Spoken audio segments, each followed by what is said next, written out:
जी। हमारे हित देखे, लेकिन तेल की कीमत बढ़ेगी, आपका फायदा होगा। तुम जितने गान कर लो, यशगान डोनाल्ड ट्रंप के, अबे मरा दिया उसने, 50% टैरिफ लगाया था। हमारी कौन सुनेगा इस वक्त?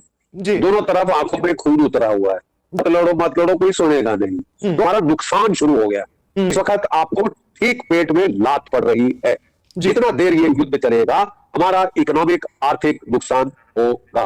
वो इकोनॉमिक वॉरफेयर कर रहे हैं, जिसके चलते उन्होंने स्ट्रेट्स ऑफ हॉर्मुज को बंद कर दिया है। अरामको की रिफाइनरी सऊदी अरेबिया में हिट कर दी है। नेचुरल गैस प्रोडक्शन कतार में हिट करी है। हमको फैसला करना होगा कि हमारी डोनाल्ड ट्रंप की मोहब्बत हमें कहां तक ले जाएगी। भारत जाता है भाड़ में तो जाए भाड़ में, मेरा क्या जाता है। बांग्लादेश में तख्ता पलट करने में आईएसआई का हाथ था। नेपाल में भी कूदने की कोशिश कर रहे थे। जितने जहां हो सकता है हमारा नुकसान करते हैं। आप समझते हो 114 रफाल हम क्या कहते हैं, रिपब्लिक डे परेड में उड़ाने के लिए ले रहे हैं। हम Su-57 भी लेंगे।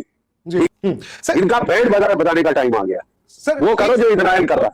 पीएम मोदी का जो डिसीजन था कि उन्होंने बाकी देशों को कॉल किया, लेकिन खामेनेई पे जो चुप्पी रही है, is it a decisive moment for Indian diplomacy? देखिए अभी तक हमारी डिप्लोमेसी में हाईएस्ट एशेलोन पे सोच ये थी कि यार हमारी कौन सुनेगा इस वक्त। दोनों तरफ आंखों में खून उतरा हुआ है।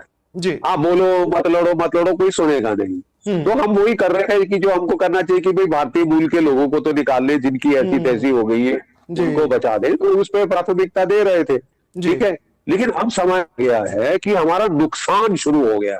जितनी भी दोस्ती हमारी इजराइल के साथ हो, जितने भी हम अच्छे रिश्ते अमेरिका के साथ करना चाहे, इस वक्त आपको ठीक पेट में लात पड़ रही है। जितना देर ये युद्ध चलेगा, हमारा इकोनॉमिक आर्थिक नुकसान होगा। देखिए साहब, मैं आपको एक चीज साफ कर दूं जी।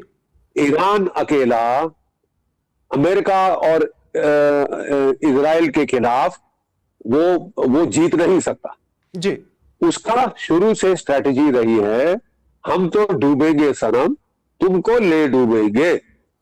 वो इकोनॉमिक वॉरफेयर कर रहे हैं, जिसके चलते उन्होंने स्ट्रेट्स ऑफ हॉर्मुज को बंद कर दिया है। अरामको की रिफाइनरी सऊदी अरेबिया में हिट कर दी है। नेचुरल गैस प्रोडक्शन कतार में हिट करी है। अब आपकी कीमतें चढ़नी शुरू होगी। तो हमको फैसला करना होगा कि हमारी डोनाल्ड ट्रंप की मोहब्बत हमें कहां तक ले जाएगी। ठीक है ना साहब, अब हमको अपने राष्ट्र हितों को प्राथमिकता देनी होगी। आप समझिए कि आप एक देश है जिसके इजराइल से बहुत अच्छे रिश्ते हैं और ईरान से भी ठीक रिश्ते थे अभी तक। ठीक है, सारे गल्फ के देशों से अच्छे रिश्ते हैं, खासकर यूएई से। वो अपना टॉप अवार्ड इन्होंने कितने सारे देशों ने मिडिल ईस्ट में आपको दिया हुआ है। आपकी दोनों साइड ठीक है। तो इस वक्त हमको ये इसका फायदा उठाकर we should as the president of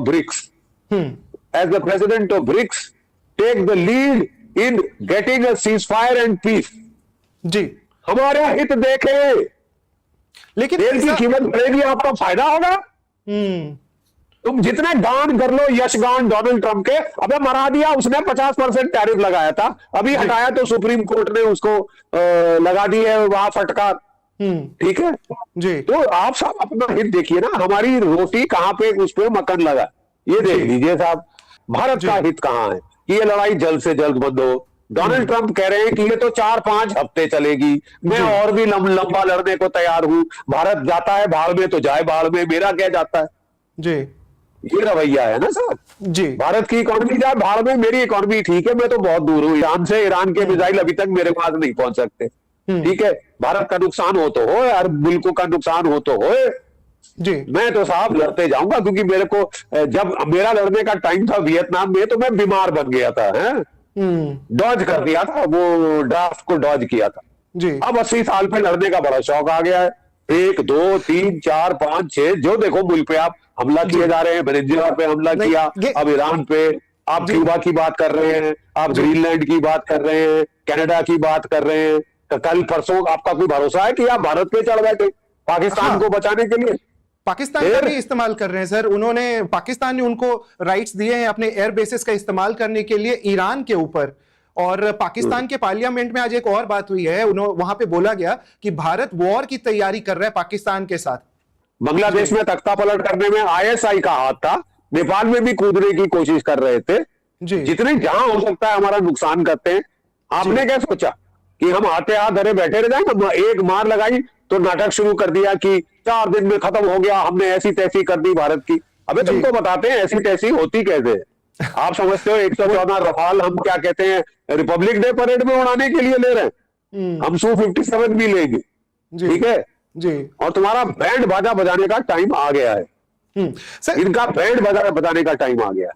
sir वो करो जो इजराइल कर रहा है। बिल्कुल सर। ट्रंप की जहां तक बात है, आपको लगता है कि उनकी स्ट्रैटेजीज अभी तक सही रही हैं? जैसे खमेनी को मारना, फिर उनकी बीवी को मार दिया, और उसके बाद अब वो ये भी बोल रहे हैं कि जरूरत पड़ी तो वो बूट्स ऑन द ग्राउंड्स भेजेंगे, जबकि हमेशा यूएस की हार होती है, अफगानिस्तान है या बाकी देश हैं, जब भी उन्होंने बूट्स ऑन द ग्राउंड भेजे हैं तो उन्होंने अपने ही सैनिकों को मौत के मुंह में वो डाल रहे हैं। क्या 30 से 40 हजार सोल्जर्स हैं उनके मिडिल ईस्ट में?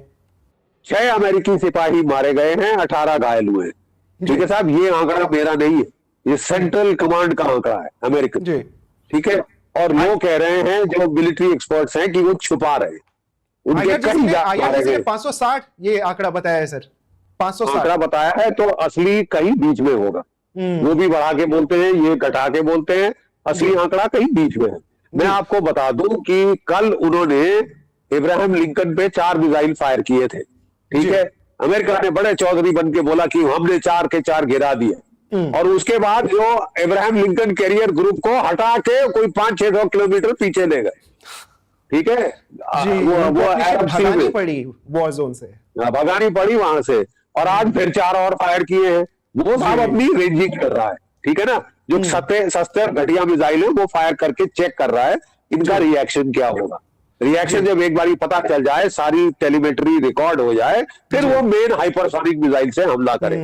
और मैं बता दूं, यूक्रेन के 4 साल के युद्ध में अमेरिका का पेट्रियट, अमेरिका का थार्ड, कोई हाइपरसोनिक मिसाइल नहीं रोक पाया है जी। Abraham Lincoln carrier battle group में 5000 अमेरिकन नाविक हैं। अगर वो गर्क हो गया तो डोनाल्ड ट्रंप साहब का मिड टर्म इलेक्शन तो गई, लेम डक प्रेसिडेंट तो गए, वो इम्पीच ना हो जाए। टेक्निकली ये पॉसिबल है कि उसको भी डुबाया जा सकता है, अब्राहम लिंकन को भी डुबाया जा सकता है। क्यों नहीं डुबाया जा सकता? बिकॉज चीन अपने मिसाइल दे रहा है। जी जी जी, थोड़ा लोग जानना चाहते हैं। और आज आपने खबर सुनी, नॉर्थ कोरिया के जो सन की लीडर है किम जोंग उन जी, उन्होंने कहा है कि मैं तुमको दूंगा मिसाइल, मेरे से लो, न्यूक्लियर टिप तो ठोक दो। हाँ, उनकी धमकी पहले आ गई थी, लेकिन चाइना और रशिया से जिस तरह का अग्रेशन एक्सपेक्टेड था वो दिखा नहीं सर। या चाइना रशिया केवल उनको टेक्नोलॉजी से ही हेल्प करेंगे, सैटेलाइट इमेजेस से, कि वो उनके हथियार भी दिखेंगे? चाइना और रशिया टिट फॉर टैट करेंगे। जैसे अमेरिका ने हथियार दिए, यूक्रेन को इंटेलिजेंस दी, सैटेलाइट डेटा दिया, बिल्कुल वो वही देंगे। इस वक्त दे रहे हैं, देंगे नहीं जी, दे रहे हैं। क्या आप जानते हैं कि पहले ईरान के मिसाइल अमेरिका के जीपीएस पे डिपेंडेंट थे, अब वो चीन के विधियों के ऊपर हैं, उनकी एक्यूरेसी बढ़ गई है, वो जैम नहीं हो सकते।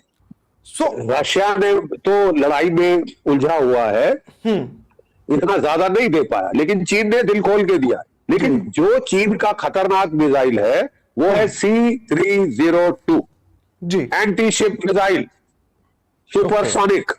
ठीक है, वो उन्होंने अपनी वहां बैटरीज में लगाया हुआ है। वो मौका ढूंढ रहे हैं कि हमारा वार खाली ना जाए जी। और वो अगर मान लीजिए इब्राहिम लिंकन को ना भी डुबो पाए, एक आर्मे बर्के क्लास डिस्ट्रॉयर डुबो दिया, उसमें 250 से 300 अमेरिकन सैनिक हैं जी। और डोनाल्ड ट्रंप साहब अब घोड़े पे चढ़ के बोले कोई फर्क नहीं पड़ता अमेरिका के नागरिकों, मर जाओ मेरी वाह वाह करो। मैं तो लड़ने नहीं गया था वियतनाम में, 50,000 बॉडी बैग आए, हम जानते रिचर्ड निक्सन का क्या हाल हुआ था जी। ठीक है साहब, इराक में घोड़े पे चढ़ के गए, पहली तो लड़ाई जीत जाते हैं अमेरिकन, बड़ी तैयारी से करते, 8 साल पीट के वापस आ गए।